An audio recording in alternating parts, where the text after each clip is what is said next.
Bonjour tout le monde, j'espère que vous êtes en parfaite santé. Aujourd'hui, on va travailler une expression écrite. Très bien.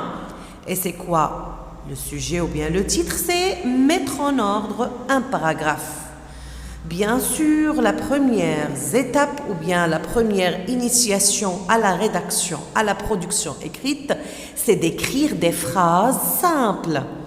Une fois l'enfant réussit à écrire des phrases courtes et simples, à comprendre surtout et avant tout à lire, on peut travailler avec lui ce genre d'exercice. Donc, nous les parents, on a toujours le souci suivant.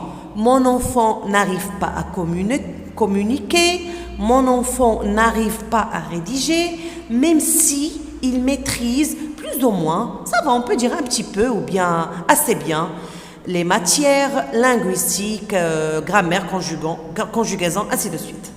Donc, nous, on doit les aider. Comment? Suivre certaines démarches. Vous allez suivre avec moi cet exercice et ça va vous aider. C'est le premier pas pour que nos enfants réussissent à bien rédiger. Lis le texte, puis remets les actions dans l'ordre.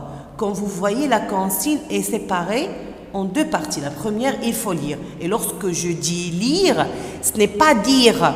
Dire, on répète seulement. Mais lire est toujours associé. L'acte de lire est toujours associé avec quoi? Avec la compréhension. Donc l'enfant doit arriver à lire et à comprendre. Suivez avec moi. Pour faire de la magie, il faut apprendre les formules magiques. Comme exemple, abracadabra. Mais seulement si on a déjà une baguette et un chapeau haut. Ensuite, il faut prononcer des formules très vite en évitant de respirer. Si vous y arrivez, alors vous êtes prêt à faire disparaître n'importe quel objet. C'est clair? Donc là, l'enfant doit comprendre. Pour faire de la magie, qu'est-ce qu'il faut faire d'abord? Il faut apprendre des formules magiques, très bien, comme abracadabra. Mais, est-ce que c'est la première chose? Non, non, non, non, non, non.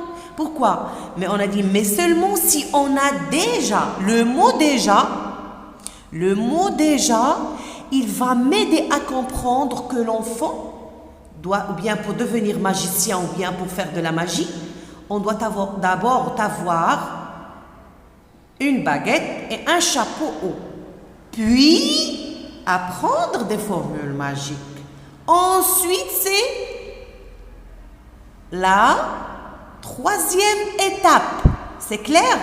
Donc, comme vous voyez, la compréhension se fait en lisant et en faisant attention. Parfois, on a des petits mots qui peuvent nous aider à mieux comprendre. Et aussi, à ces connecteurs. Ensuite, puis, après. D'accord? On va les voir après. Et bien sûr, il faut prononcer des formules très vite en évitant de respirer. Voilà. Donc là, on prend notre temps pour bien lire et comprendre. Très bien. Après,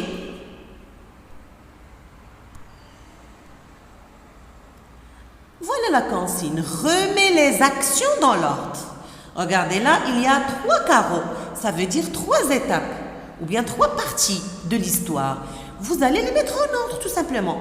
Apprendre les formules magiques pour devenir magicien ou bien pour faire de la magie. Qu'est-ce qu'il faut faire d'abord? Est-ce que apprendre les formules magiques, posséder une baguette et un chapeau haut, prononcer les formules très vite en évitant de respirer. Donc pour réussir cet exercice, il faut bien lire quoi? Le texte et comprendre. C'est clair? Allez les champions, je vous dis à bientôt, à la prochaine. Portez-vous bien.